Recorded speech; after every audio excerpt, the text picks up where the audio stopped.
우리 한번 따라 합시다. 로뎀나무도 은혜입니다. 옆에 분들 고백합시다. 로뎀나무도 하나님의 큰 은혜입니다.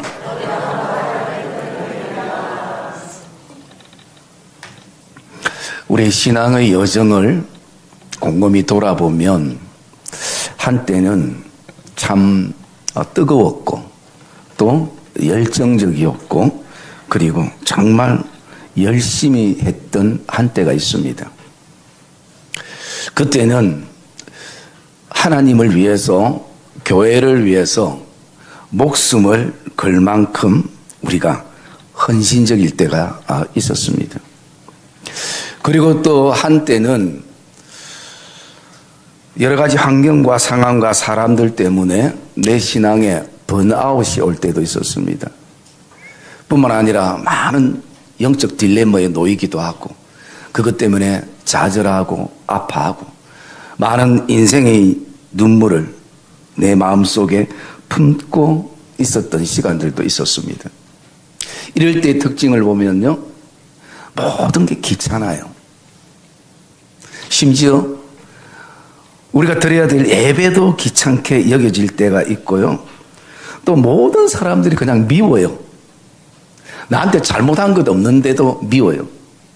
그리고 내가 바라보는 모든 시각이 부정적이고 또 불평적인 시각으로 바라보게 됩니다. 그리고 또 한 가지는 모든 게 무관심해져 버립니다. 세상이 어떻게 돌아가든지 교회가 어떻게 돌아가든지 무관심해져 버립니다. 그러면서 이런 상황에 이르게 되면요, 단지 내 인생의 그 10분의 시간도 주님을 위해서 교회를 위해서 쓰고 싶지 않는 그런 마음이 우리의 마음속에 들 때도 있는 것이에요. 여러분, 우리가 잘 알고 있는 이 열왕기상 18장 말씀은요, 갈멜산에서 이 엘리야 혼자 850명과 대항해서 영적 싸움을 목숨 걸고 했던 내용이 18장에 기록이 되어 있습니다. 그런데 상대적으로 그 영적 전쟁이 끝난 즈음에 19장에는요, 이 엘리야가 번아웃이 온 것이 낙담과 좌절의 이 엘리야의 모습을 봅니다. 저는 그래서 궁금해서 이 열왕기상 18장과 19장 사이에 시간적인 갭은 얼만큼 차이 나는가? 그래서 제가 이리저리 찾아보니까요, 성경학자들이 일률적으로 얘기할 때에 이 시간은요, 이 사건이 일어난 그날 저녁에 19장의 사건이 일어났다. 또 어떤 견해는 그 다음 날 이 엘리야의 낙심의 사건이 일어났다라는 것입니다. 저는 엘리야가 하나님을 위해서 목숨 걸던 이 열정과 뜨거움이 최소한 한 달 정도 또는 2달 정도 이렇게 가야 정상적이라고 생각이 됐는데, 그날 저녁에 그 다음날 아침에 이런 일들이 일어났다라는 것을 바라보면서 이것은 시간의 문제가 아니구나라는 것입니다. 우리가 열정적인 사람이 아침에 열정을 가졌다가 저녁에 낙담이 되기도 하고요, 저녁에 좌절과 번아웃이 왔다가 그 다음날 다시 믿음의 용기를 가지고 열정을 가질 수 있는 시간도 우리가 가질 수 있음을 우리가 느껴지게 됩니다. 그러면서 오늘 이 본문을 통해서 우리가 함께 나누고 싶은 것은요, 로뎀나무에도 은혜가 있다라는 말씀 속에 제가 이 두 가지로 이렇게 말씀을 좀 묵상하려고 합니다. 첫 번째는 로뎀나무가 주는 이 현실적인 은혜에 대해서 말씀을 하고요, 두 번째는 이 로뎀나무가 가지는 영적인 의미는 뭔가라는 부분을 우리가 말씀을 좀 나누려고 합니다. 첫째, 우리가 현실적인 로뎀나무가 우리에게 주는 현실적인 은혜가 뭔가, 그것은요, 새 것만 우리에게 은혜가 되는 것이 아니라 하나님이 이미 주신 나에게 있는 것도 은혜라는 사실인 것입니다. 여러분, 이것은 우리의 삶에 굉장히 이 고백은 중요합니다. 우리는 날마다 내가 받아야 될 것, 또 새 것, 이것이 내 손에 주어질 때 이것만을 은혜라 생각하는데 사실 이미 하나님이 우리에게 주신 은혜들이 많이 있고 그것을 우리는 은혜로 느끼고 살아가는 것이 우리에게는 필요하다는 것입니다. 여러분, 오늘 제가 그 PPT 두 장을 이렇게 보여드릴 건데요. 먼저 이 광야 한번 봅시다.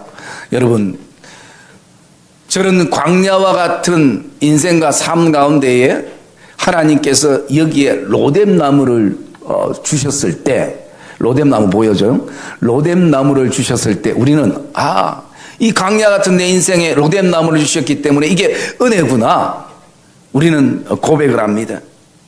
그런데 신앙의 시간이 지나고 인생의 시간이 지나면요, 저것을 우리는 은혜로 생각을 하지 못하고 은혜로 우리가 느끼지 못한다는 것입니다.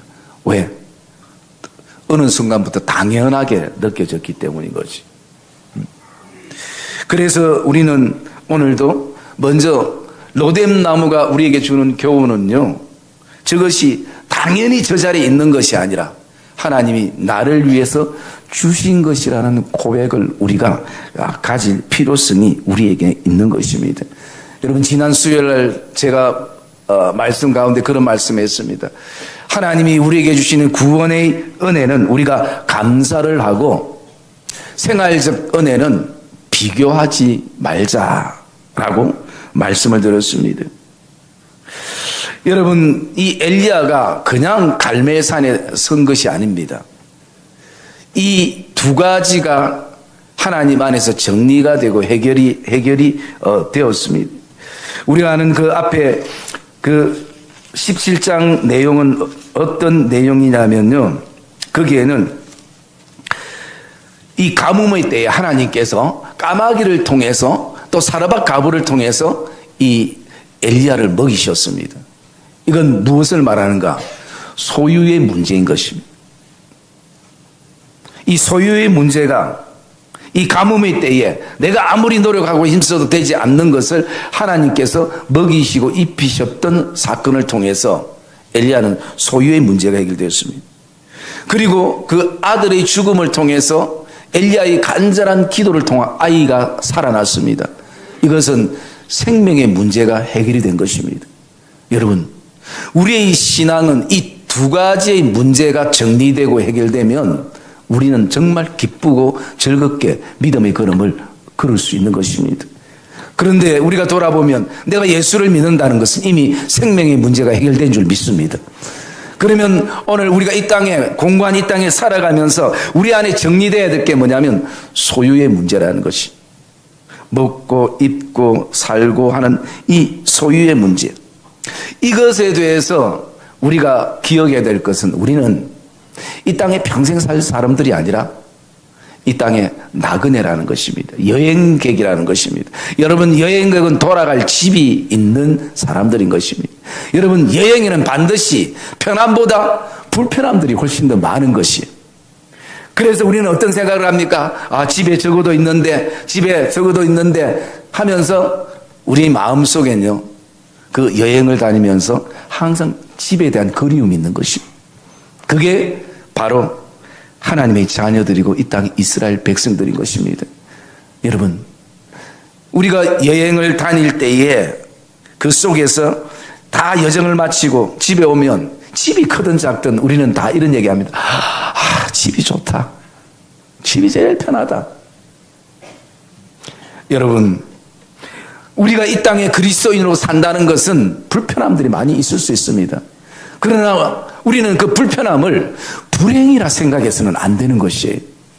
이게 사단이 우리에게 주는 잘못된 사고인 것이, 불편은 그냥 불편한 것입니다.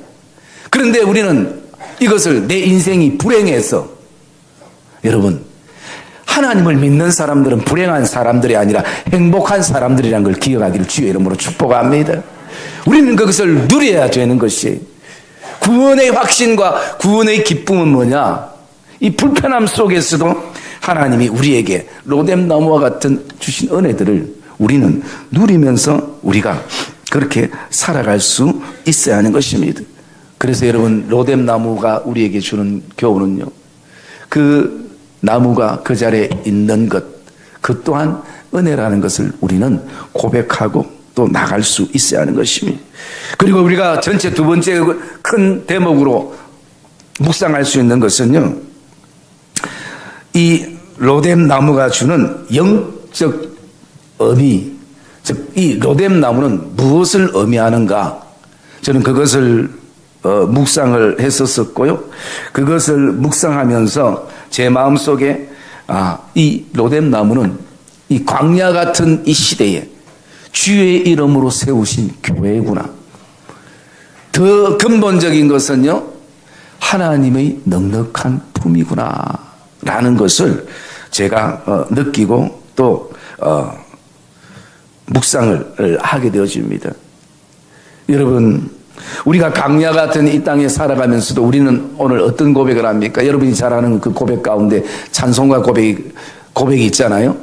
몇 장인지 모르지만, 높은 산 위 거친 들이 초막이나 궁궐이나 내 주 예수 모신 곳이 그 어디나 하늘나라. 맞다. 어떤 권사님이 저보고 절대 독창하지 마라 했는데, 그런데 저는 여러분이 볼 때 조금 미련해 보이듯이 굉장히 총명합니다. 그 근산이 빠졌을 때 합니다, 저는. 걱정하지 마십시오. 여러분, 우리의 고백이 어떤 고백입니까? 높은 산이나 거친 들이나 초막이나 궁궐이나 그 환경이 중요한 것이 아니라 오늘도 내 주 예수 모신 곳이, 그것이 하나님의 나라라는 것입니다. 그래서 여러분, 우리는 오늘도 교회 안에 있다라는 것, 오늘 어떤 환경 속에서 나는 하나님의 품 안에 있다라는 것을 확신하기를 주님의 이름으로 축복합니다. 그러면 그 하나님의 품은 어떤 품인가라는 것을 우리가 좀 묵상을 하려고 하는데요. 첫 번째, 하나님의 품은요, 하나님께 실망한 사람도 품는 것이 하나님의 품입니다.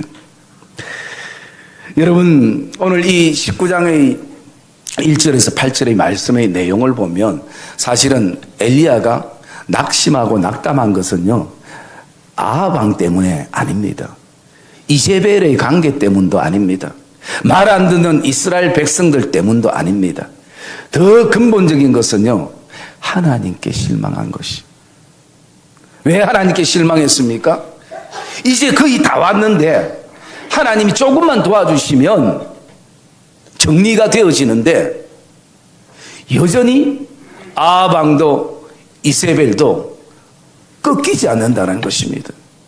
이 갈멜산 사건을 통해서 아합도 무릎을 꿇게 하고 이세벨도 무릎을 꿇게 할 것 같은데 그렇지 않고 도리어 나를 죽이려고 하는 이 내용을 바라보면서 엘리야가 하나님께 큰 실망감을 가지고 있는 것입니다. 여러분, 우리도 그런 마음을 품을 때가 있습니다, 사실.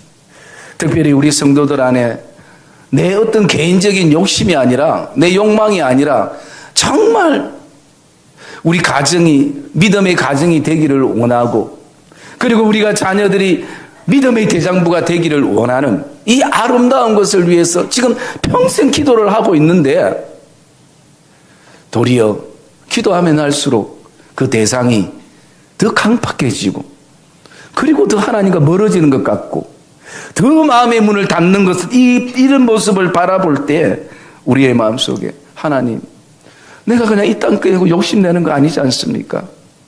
이 땅에 내 필요를 채우러 달라는 것도 아니고 우리 가정이, 우리 자녀들이 그냥 믿음의 사람이 되기를 원하는데 하나님, 이거 하나만 우리 인생에 해결해 달라는 마음들이 사실은 우리에게 때로는 생길 때가 있는 것입니다.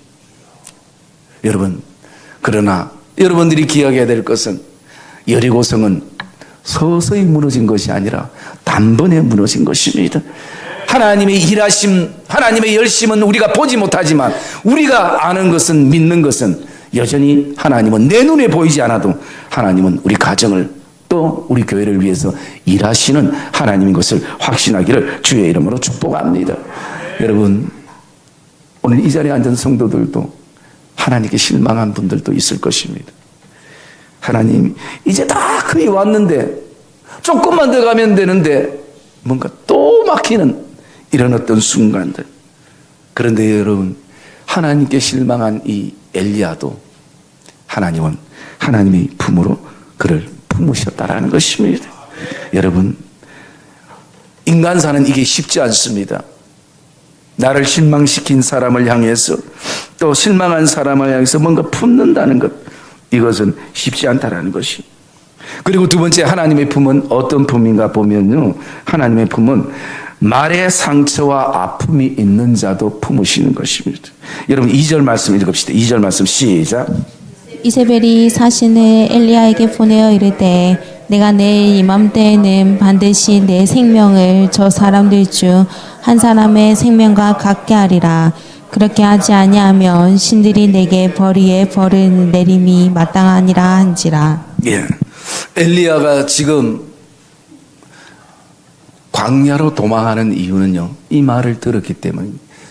이 말이 자신의 마음을 낙담하게 하고 내 안에 상처가 되고 내 안에 아픔이 되게 했다라는 것을 우리가 볼 수가 있는 것입니다. 여러분, 우리가 가장 많은 상처와 아픔은 말에서부터 오는 것입니다.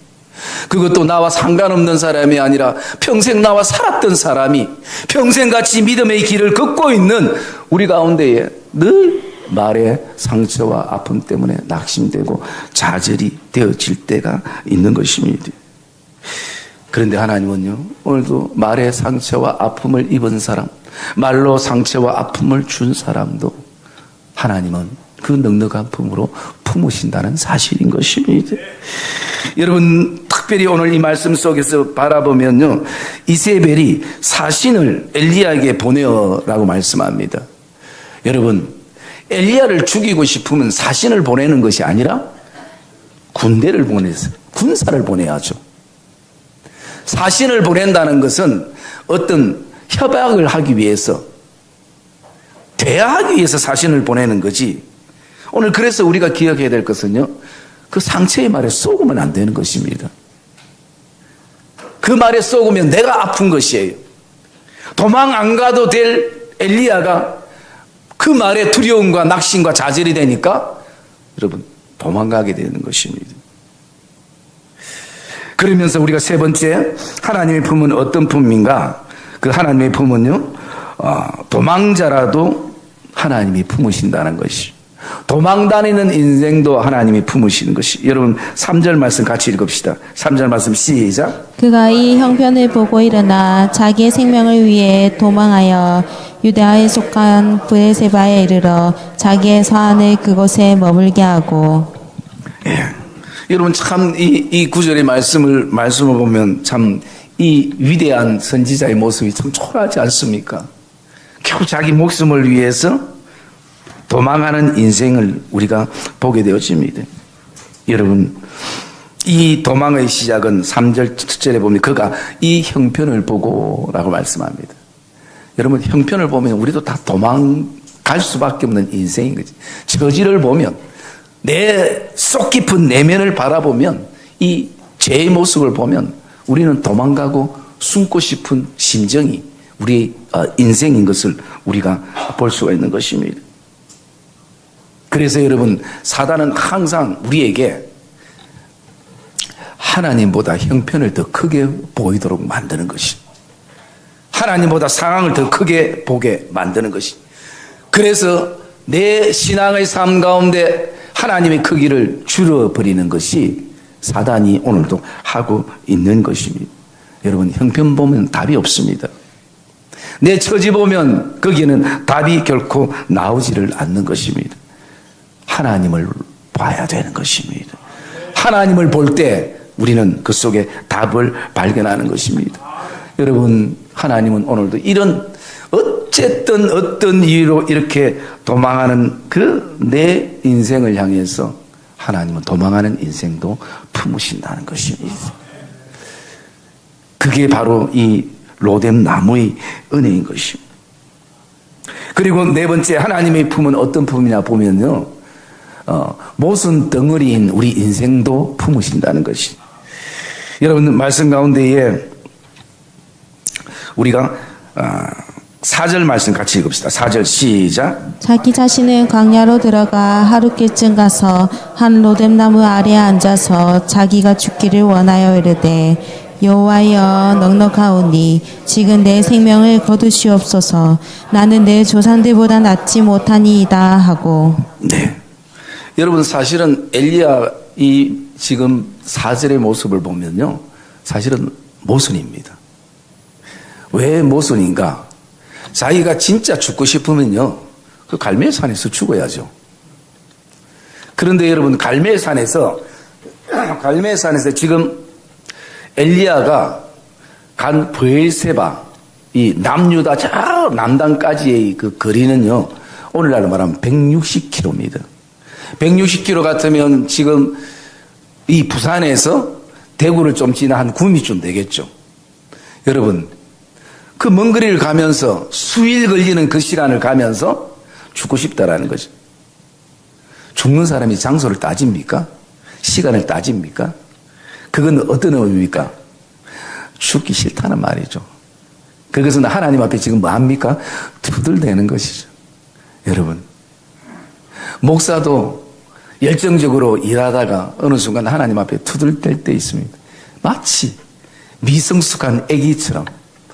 여러분, 장로도 권사도 집사도 열정적으로 하다가 어느 순간 아기처럼 투덜댈 때가 있는 것이, 이게 모순 덩어리인 것이. 그런데도 모순 덩어리인 이런 나를 하나님이 어떻게 해요? 하나님이 아무 말 하지 않고 하나님이 품으시는 것이. 여러분, 오늘 이 엘리야의 모습을 보면, 그래서 그곳에 갔습니다. 그럼 그곳에서 어떻게 해요? 죽어야죠. 걷는데 그곳에 죽지 않고 천사가 주는 음식 다 먹고 또 잡니다. 또 어루만져 일어나면 또 먹을 거 먹고.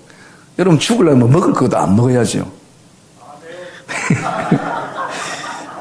그래서 여러분, 이것은 사실은 앞뒤가 안 맞습니다. 그런데도 하나님은 이 모순 덩어리인 나를 어떻게 해요? 그래도 내가 네 마음 안다. 하나님이 하나님의 품으로 품으시는 것이. 그래서 우리는 지금까지 살아있는 것이고. 네?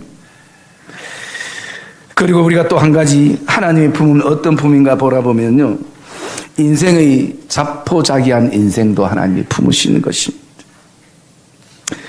여러분, 오늘 이 엘리야는요, 하나님 앞에 구하는 것이 뭐냐면, 내가 죽기를 원한다라는 것입니다. 죽기를 원한다는 것. 여러분, 우리가 살아가면서 삶의 많은 고난과 힘듦과 산을 넘고 산을 넘다가요, 정말 결정적인 순간에 더 이상 내가 넘을 힘이 없을 때, 그때 사람에게 찾아온 게 뭡니까? 죽고 싶다라는 것이.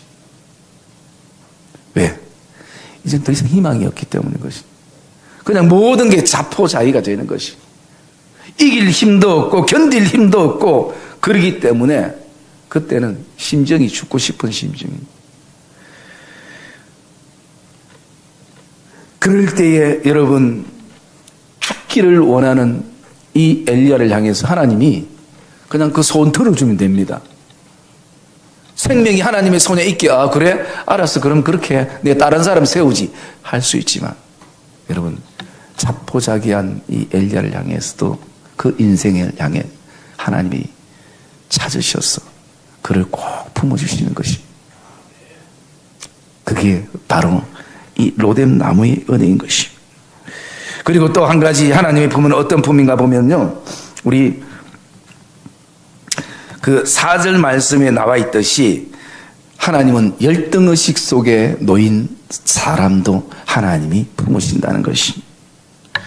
엘리야는 오늘 이렇게 말합니다. 내가 죽어야 될 이유가, 나는 내 조상들보다 낫지 못하나이다 라고 얘기합니다. 4절 말씀해 보면. 그래서 나는 죽고 싶다라는 것이, 이것은 무엇을 말합니까? 엘리야가 가지는 열등의식입니다. 자격지심인 것이, 스스로 만든 것이에요. 여러분, 오늘도 우리도 소유에 대한 열등의식, 배움에 대한 열등의식, 일에 대한 열등의식, 또 심지어 어른임에도 불구하고 미모에 대한 열등의식, 이런 것에 우리가 오늘도 사로잡혀 있다는 것이, 이 열등의식에 놓여있는 우리를 향해서요, 주님은 너를 존귀한 자다, 내 자녀다 라고 말씀하시면서 품으신다는 것이. 여러분, 하나님은 갈멜산에서 생명을 걸고 여호와의 이름을 위해 싸웠던 엘리야만을 사랑하는 것이 아니라, 오늘 번아웃 돼가지고 끊임없이 인생의 눈물을 흘리고 소유와 배움과 일과 여러 가지를 통해서 열등의식 속에 놓여서 사람들을 회피하고 사람들을 마주보기 힘들어하는 이런 엘리야도 하나님은 사랑하신다는 사실인 것입니다. 그게 우리를 향한 하나님의 사랑입니다. 사람은 그렇게 할 수 없지만 오늘도 하나님은 그렇게 하십니다. 하나님은 한 번도 엘리야를 아브라함과 비교해 본 적이 없습니다. 하나님은 한 번도 엘리야를 에녹과 비교한 적이 없습니다. 하나님은 엘리야 자체를 사랑하시고 엘리야 자체를 하나님은 귀하게 여기시는 것입니다. 그러기에 이런 열등의식에 놓인 이 엘리야를 하나님께서 품으시는 것이. 그러면서 엘리야가 느꼈던 것은 뭐냐면 하나님의 어루만지심이었습니다. 여러분, 우리 5절 말씀 한번 읽어볼까요? 5절 말씀 읽읍시다. 시작. 로뎀나무 아래 누워 자더니 천사가 그를 어루만지며 그에게 이르되 일어나서 먹으라 하는지라. 아멘. 그리고 여러분 7절에도 여호와의 천사가 한 번이 아니라 또 다시 와서 어루만지며 이르되 일어나 먹으라, 일어나 먹으라. 여러분 6절에 보면요, 이 가뭄의 때에 또 그 광야 속에서 머리맡에 숯불에 구운 떡과 한 병의 물을 천사를 통해 하나님이 준비해 주셨어요. 그러면서 일어나 먹으라. 여러분, 하나님이 엘리야를 향해서 어떤 것도 따지지 않았습니다. 네가 선지자인데 그 정도밖에 안 되나? 네가 목사인데 그 정도밖에 안 되나? 그럼 우리 오늘 정리하자. 그래, 내가 죽여줄게. 여러분, 성경 어디에도 엘리야를 향해서 그런 말씀이 없습니다. 천사를 통해서 그래, 너가 가장 아파하는 거 내가 안다. 내가 너 눈물을 보았고 너 기도를 들었다. 내가 여전히 너를 사랑한다. 하나님이 그 엘리야를 어루만지시면서 일어나 먹으라. 일어나 먹고 힘을 내야 너가 갈 길을 갈 수 있지 않겠느냐. 여러분, 이 6절의 말씀을 바라보면서 우리는 요한복음 21장 그 디베라 바다를 향해서 찾아가신 주님의 모습을 볼 수 있습니다. 제자들을 위해서 숯불에 생선과 떡을 준비해서 조반을 먹으라. 얼마나 너 인생이 지쳤느냐, 얼마나 피곤하냐, 먹고 힘을 내라. 오늘도 그 주님의 말씀을 우리가 보게 됩니다. 어쩌면 이 엘리야의 이 모습은요, 앞으로 우리에게 나타날 주님의 모습을 이미 우리에게 보여주고 있는 내용이기도 하는 것입니다. 사랑의 믿음의 성도님들, 로뎀나무는 오늘 나를 향한 주님의 은혜의 품인 것입니다. 오늘 내 모습과 내 처지가 어떠하든지 여전히 우리는 주님의 그 은혜 아래 있음을 기억하고요. 여러분, 이 로뎀나무의 뜻이 뭐냐면요, 묵다라는 의미입니다. 여러분, 아까 보셨지만 로뎀나무가 아무리 커도 3.5cm가 최고의 어떤 클 수 있는 거예요. 그래서 이것은 겨우 어디에 쓰느냐? 그 쌀이빗자루 있잖아요. 쌀이빗자루 쓰인 그 용도인 것입니다. 그런데 쌀이빗자루가 그냥 한 입으로 되는 것이 아니라 묶이는 것이. 여러분, 하나님은 오늘 저와 여러분을 예수 그리스도를 통해서 묶어 놓으신 것입니다. 이 은혜가 로뎀나무의 은혜인 것입니다. 사랑의 믿음의 성도님들, 오늘 다시 한번 이 예배에 하나님의 품에 안겨서 그분의 어루만지심을 경험하고 다시 한번 교회가 회복되고 가정이 회복되고 내 신앙이 다시 한번 하나님 안에서 회복되는 복된 예배가 되시기를 주님의 이름으로 축복합니다.